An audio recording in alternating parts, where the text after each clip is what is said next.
j'aimerais vous introduire sur un texte qui est certainement très connu. C'est l'Épître aux Hébreux, au chapitre 11.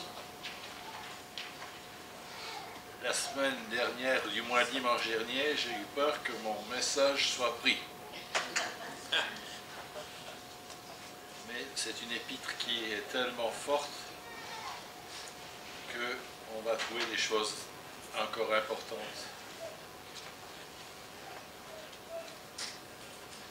Le chapitre 11,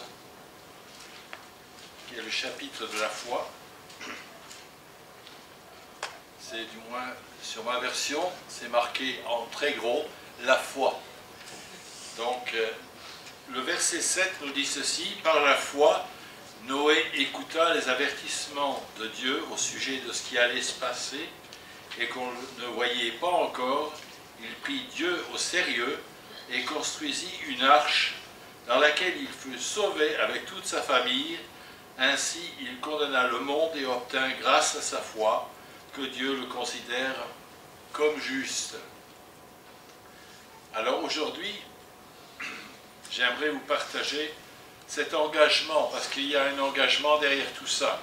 Le chapitre qui nous est conseillé, je vous invite à le relire et le lire, peut-être même presque à l'apprendre par cœur, parce que vous avez la définition de la foi. Cette définition de la foi, il y a un engagement. Ce chapitre nous donne cette petite chose qui semble passer un peu inaperçue, mais Dieu prend un homme qui est nommé et qui s'appelle Noé, qui a été divinement averti et qui a été mis dans le secret de Dieu. Ça, c'est quelque chose qui est précieux, être mis dans le secret de Dieu, du plan de ce qui allait se passer. Être trouvé juste aux yeux de Dieu. Tout à l'heure, on a eu effectivement cette image que nous sommes pécheurs et que nous restons pécheurs, mais il y a un moment où les choses changent. C'est lorsque nous avons décidé d'appartenir à Christ, et là, nous avons donc cette possibilité d'être trouvés juste aux yeux des regards de Dieu. Alors, plusieurs hommes ont eu ce privilège d'entendre la voix de Dieu, comme Noé l'a entendu. Il y a Moïse, il y en a plusieurs, mais je ne vais pas tous les citer parce qu'ils sont quand même relativement nombreux. Mais il y a un ordre qui est quand même bien précis. Le ciel et la terre passeront, mais mes paroles ne passeront point. Et c'est Jésus qui a donné cette dernière initiative. Noé a entendu des choses qui nous étonnent.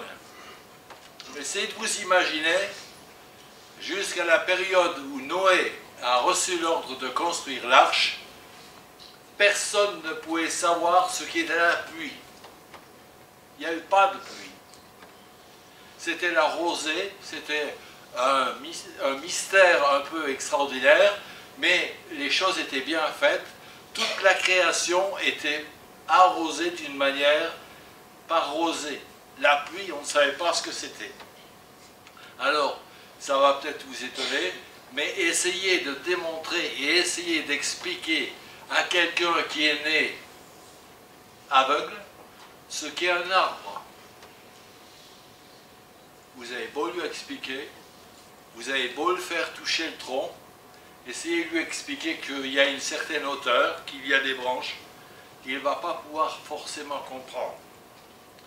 Alors, la foi demande à respecter la crainte et le respect de Dieu, et il entend une phrase qui est une phrase extraordinaire, que quand on le lit le texte, on dit mais c'est pas possible. Et il dit construis une arche. Alors construis une arche. Si il y a la possibilité de mettre la petite diapo, si le dessin a pu être retourné.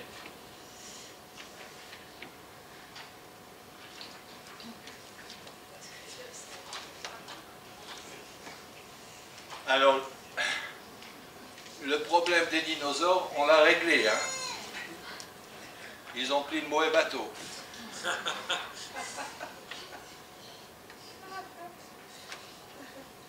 Alors j'ai essayé de m'imaginer et de transposer la situation d'entendre cet ordre de la part de Dieu, construis une arche.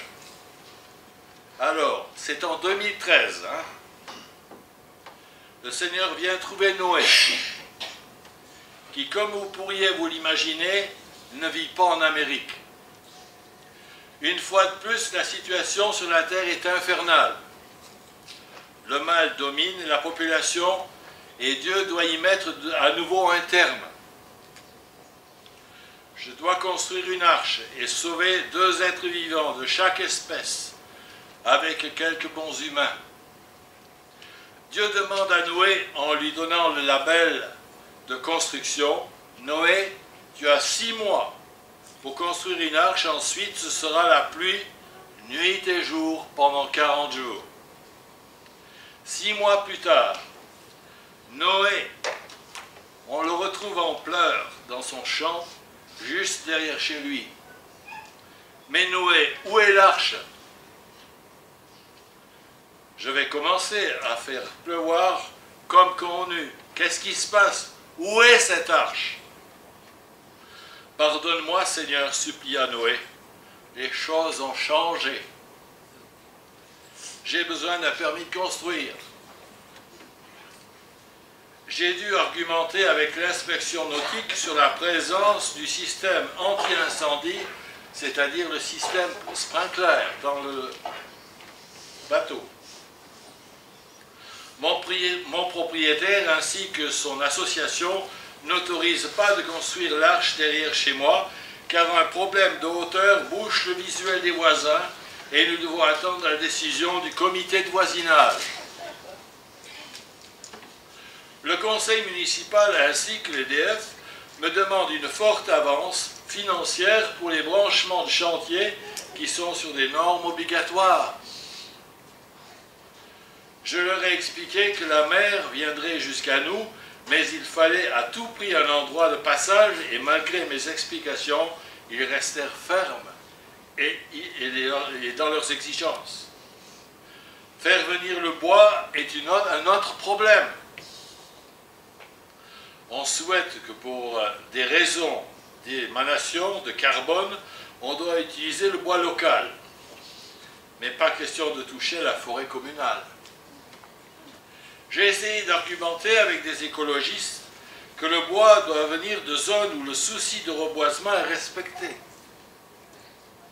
Quand j'ai commencé à faire mettre quelques animaux de la SPA, s'en est mêlé et ils m'ont fait un procès car je détenais des espèces protégées. Ensuite, pour certaines sortes, ils m'ont dit qu'il fallait plus d'espace. Ensuite, c'est la protection de l'environnement qui est venue et qui m'a dit de ne pas construire une arche avant que leur étude ait apporté des résultats sur les risques d'inondation, car il m'a bien été expliqué que 40 jours et 40 nuits d'affilée, c'est beaucoup d'eau, et il faut penser aux moyens d'évacuer les flots d'eau sans abîmer l'environnement. Donc, je dois attendre le résultat de leur recherche. Je dois résoudre une plainte à mon encontre car la Commission des droits de l'homme estime que je risque d'utiliser des minorités ethniques peu qualifiées mais en mesure de construire l'arche, car ici personne ne veut travailler selon les conditions fixées. Le service d'immigration contrôle systématiquement tous ceux qui sont sur le chantier afin de bien voir si le visa porte bien travail. Les syndicats sont aussi venus et ils m'ont formellement interdit d'employer mes fils. Ils souhaitent que j'emploie des personnes de la communauté européenne ayant déjà eu une formation de construction d'arches. Ensuite, c'est le service fiscal qui surveille toutes mes mises de fonds et subventions, mais ils ont l'œil sur d'éventuelles fuites avec tous ces moyens financiers dont je dispose au cas où je devrais partir me réfugier dans un asile fiscal avec ma famille. Alors pardon Seigneur, mais avec toutes ces contraintes, il faudrait au moins 10 ans pour construire mon arche. Alors, c'est la parodie, c'est vrai, mais on va quand même revenir sur le texte. Entendre dire construire une arche, alors l'arche n'est pas un bateau. construire une arche à un endroit qui est à 120 km de tout point d'eau. C'est en Mésopotamie, au nord de l'Irak. C'est aussi notre rôle de dire à ceux qui nous côtoient, à droite, à gauche, et un peu dans tous nos contacts que l'on peut avoir, qu'il y a aussi un rôle qui nous appartient, c'est de dire que le Seigneur est celui qui nous dit et qui nous annonce comme quoi le salut est aussi pour ceux qui nous entourent. Nous avons besoin de faire découvrir que le salut est quelque chose qui est important, parce que nous aussi, de notre côté, aujourd'hui, en 2023, il y a aussi un jugement qui est sur la route.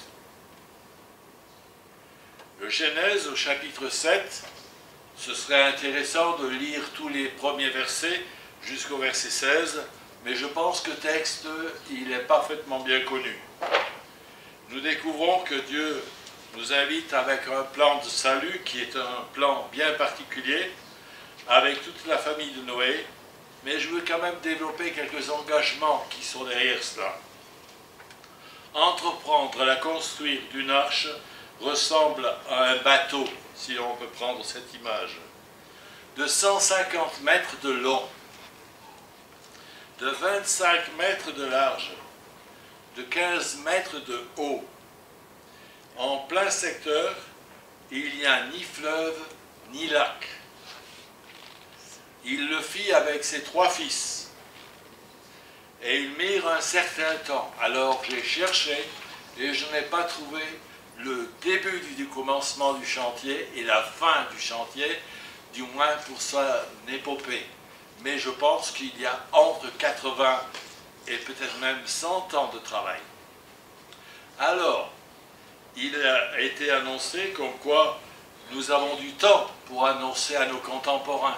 Mais méfions-nous, parce que même Noé, à cette époque, lorsqu'il a expliqué à ses voisins « Dieu va faire pleuvoir et ça va être sérieux puisqu'il nous demande de construire ce bateau », je pense qu'il a dû se faire mettre vraiment à l'index. Le pauvre Noé, il a perdu la tête. Mais non seulement il a perdu la tête, mais ses 3 fils sont embarqués dans sa situation. Noé a annoncé l'invitation à ses contemporains et il leur a demandé de vérifier comme quoi la dépravation de l'humanité est telle que Dieu décide de la destruction. Quand je relis ce texte, j'ai dit, mais c'est quand même sérieux cette affaire. Dieu en arrive au point où il veut tout arrêter. Il veut tout nettoyer, il veut tout enlever. Alors, on va revenir à certains détails, parce que c'est quand même assez intéressant. Le bois de gopher est un bois qui est connu chez nous, puisque c'est le cyprès. Alors, le cyprès, il y a plein de résineux qui se ressemblent.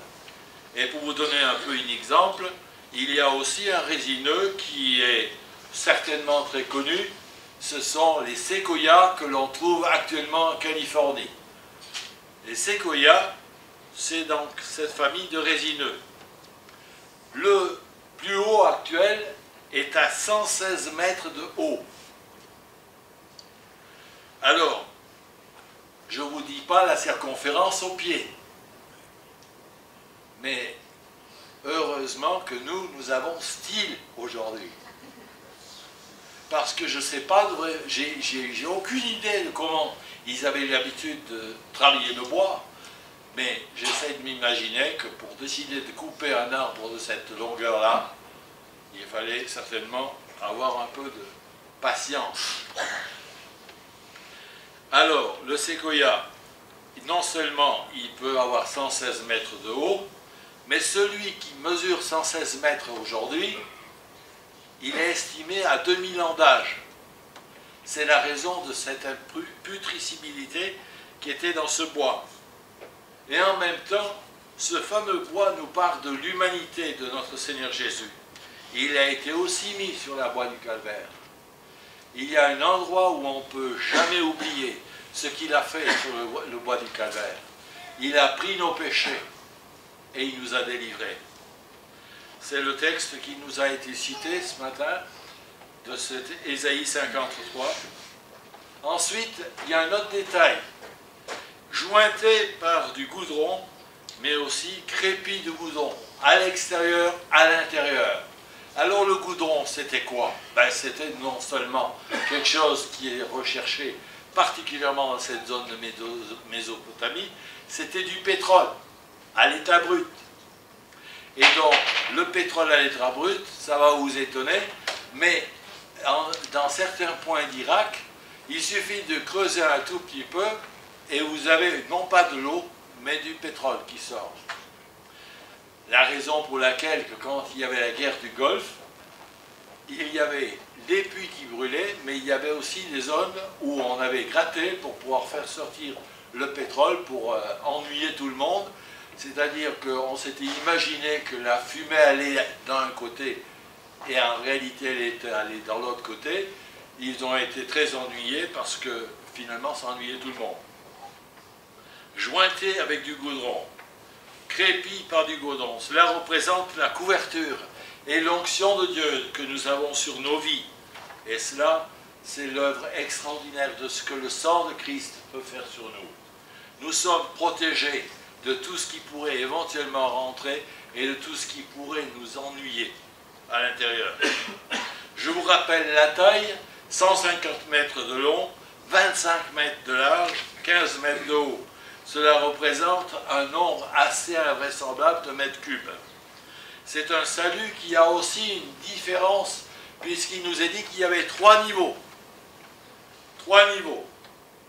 Alors là aussi, si on veut reprendre certaines images, c'est la manifestation aussi de ce qu'est le Père, le Fils et le Saint-Esprit. Nous avons un salut qui est un salut approprié, dimensionné. Sa forme ressemble effectivement, comme on a pu voir, à une espèce de bateau, mais en réalité, ça pourrait avoir plus l'idée d'un cercueil. Ah, c'est l'idée qu'on pourrait s'imaginer. L'idée de sorte de cercueil qui nous fait penser à une œuvre extraordinaire que si nous avons accepté de mourir pour notre péché, nous avons accepté de passer par les eaux du baptême. Et dans ce baptême, il y a un effet d'entrée et un effet de sortie. Donc, sa structure, elle était aussi importante. Alors, un bateau comme ça, je ne vous le conseille pas. Je sais qu'on a des personnes qui connaissent les bateaux. La structure était un peu particulière. Une seule porte placée quasiment au niveau bas. Une porte relativement large. Et ensuite, il y avait une seule fenêtre qui était à la cime du toit. Je me suis posé beaucoup de questions et j'ai cherché, mais je n'ai pas trouvé. Mais je pense que tous les animaux qui ont été sollicités pour entrer dans l'arche ont dû vivre une certaine hibernation. Je dis bien une certaine hibernation, parce que les animaux, même les plus agités, lorsqu'ils sont dans le noir, ils ne bougent plus. Et j'espère que c'est ce qui s'est passé, au moins avec les éléphants ou les rhinocéros.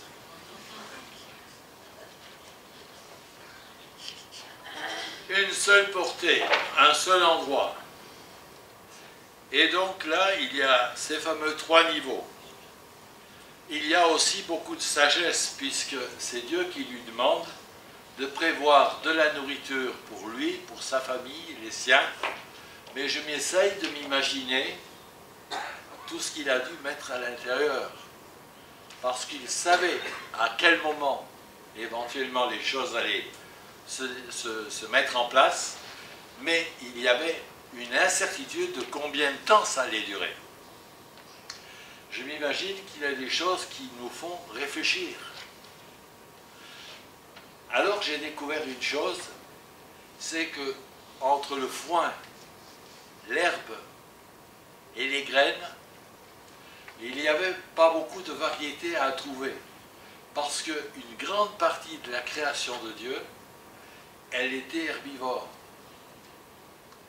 S'il y avait eu des carnivores, ça aurait été un vrai problème, parce qu'il aurait fallu avoir des bêtes qui allaient être consacrées pour être mangées par celles qui ont faim. Alors, il y a un mystère derrière tout ça. Mais en même temps, il y a un parfait salut qui nous est donné. On n'a pas forcément toutes les entités des choses qui nous sont destinées. Il y a des endroits où on aimerait savoir sur comment les choses vont se passer dans l'au-delà. Mes amis, il n'y a pas beaucoup de monde qui est revenu pour nous dire comment ça va se passer.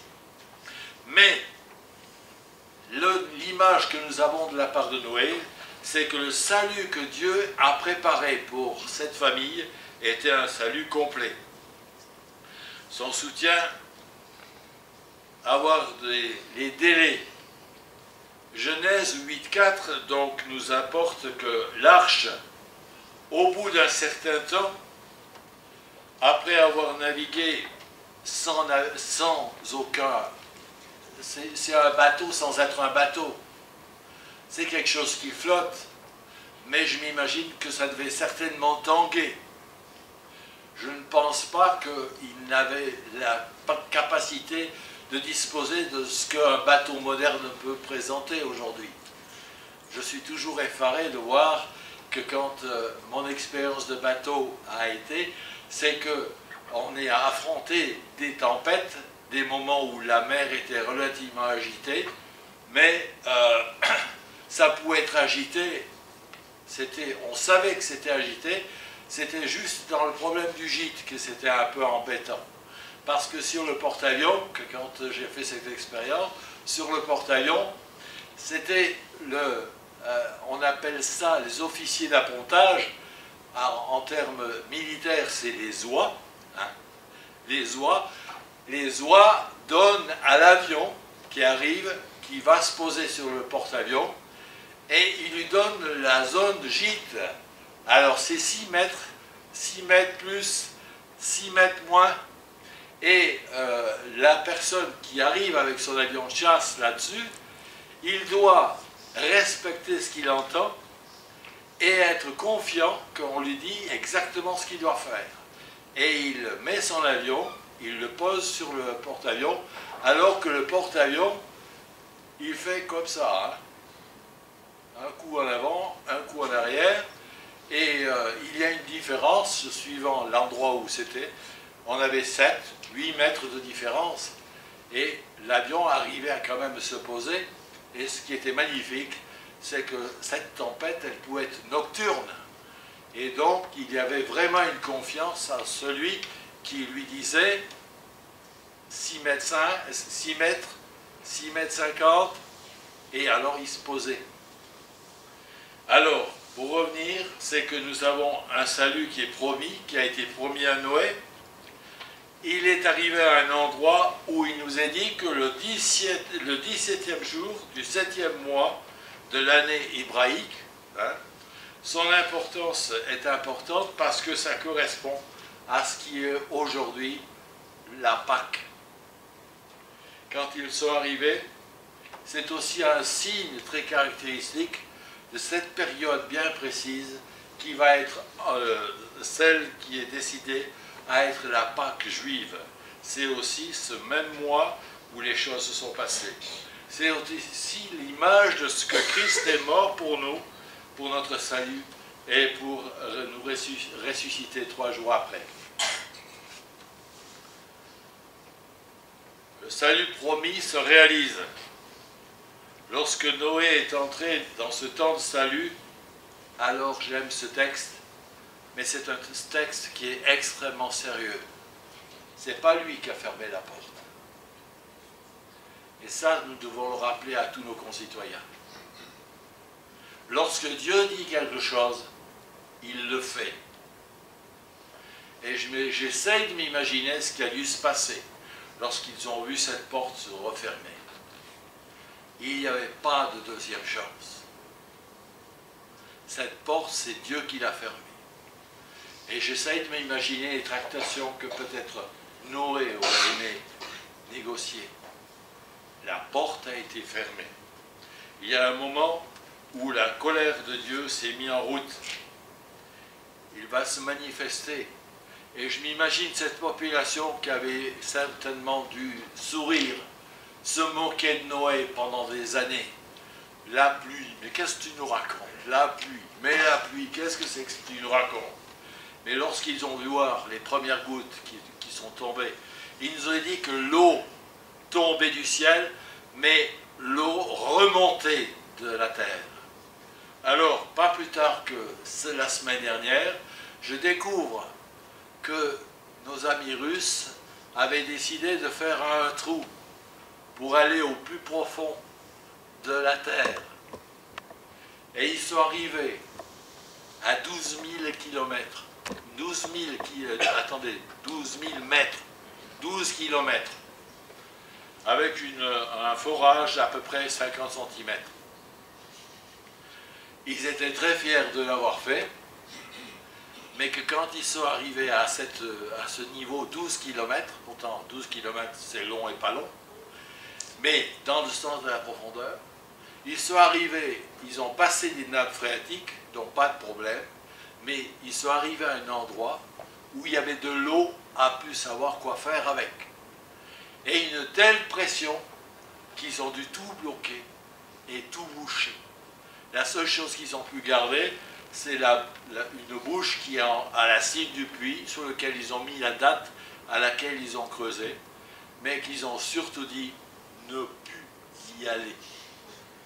Ne plus y aller. Ne pas essayer quoi que ce soit, sinon c'est un danger imminent d'une quantité d'eau qui peut rejaillir parce qu'il y a une telle pression que cette eau, on ne sait pas comment et quelle est la quantité qui est derrière. Donc, la colère de Dieu va se manifester parce que, entre parenthèses, il y a un seul salut. Il n'y en a pas deux. Il y a un seul salut. Une seule manière d'être sauvé. Et ça, je vous inviterai à tourner dans l'évangile de Jean, au chapitre 14, et le verset 6.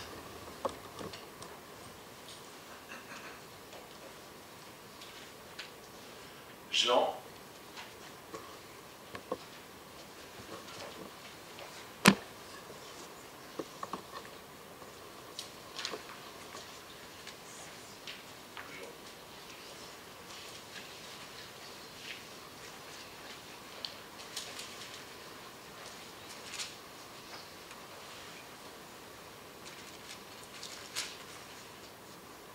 c'est Jésus qui le dit lui-même. Moi je suis le chemin, c'est-à-dire la vérité et la vie. Personne ne vient au Père autrement que par moi. Si vous me connaissez, vous connaissez aussi mon Père, et à partir de maintenant, vous le connaissez, vous l'avez vu. C'est cette image extraordinaire que Noé doit nous rappeler. C'est une invitation souveraine. L'arche, il faut bien aussi se rappeler que dès le départ, ce n'est pas l'initiative de Noé. L'arche, c'est une idée de Dieu.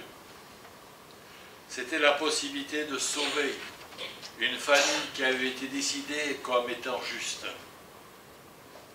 L'histoire nous présente la grâce de Dieu, elle nous présente aussi un salut qui est un salut individuel. On n'a pas un salut national, on n'a pas un salut international, on a un salut individuel. L'histoire nous présente donc la grâce de Dieu. Nous sommes placés sous le sceau et l'œuvre extraordinaire que Dieu nous donne. Dieu n'a pas dit non plus « va dans l'arche », mais il a invité Noé à entrer dans l'arche, et c'est Dieu qui a décidé de fermer la porte. Dieu garde de manière sûre Noé et sa famille, ainsi que la création qui était protégée. L'eau du déluge de l'arche, on a des difficultés, mais heureusement l'archéologie parle, on estime qu'ils ont navigué, si on peut employer le mot naviguer, mais du moins flotté, à 7 mètres au-dessus des plus hautes montagnes. Et la grâce de Dieu abonde au-dessus du péché aujourd'hui, puisque c'est Romains 5, 20 qui nous dit là où le péché a abondé, la grâce a surabondé. Donc, là, il y a une œuvre extraordinaire. Certainement, comme on peut se l'imaginer, cette croisière n'était pas sans mal de mer. Mais Dieu a organisé l'échouage en douceur. Il y a eu une phase, mais cette phase, je ne l'aborde pas. C'est après, lorsque Dieu donne cette possibilité de tester, de voir quand est-ce qu'ils vont pouvoir sortir de l'arche, il s'est passé certainement pas mal de temps. Il y a des choses qui sont importantes, il y a des détails que nous n'avons pas forcément, qui ne nous rendent pas du tout service non plus, mais il y a une chose qui est importante. Dieu a fermé la porte. Et nous avons au départ la voix qui a été entendue de la part, nous avons quelque chose d'assez extraordinaire.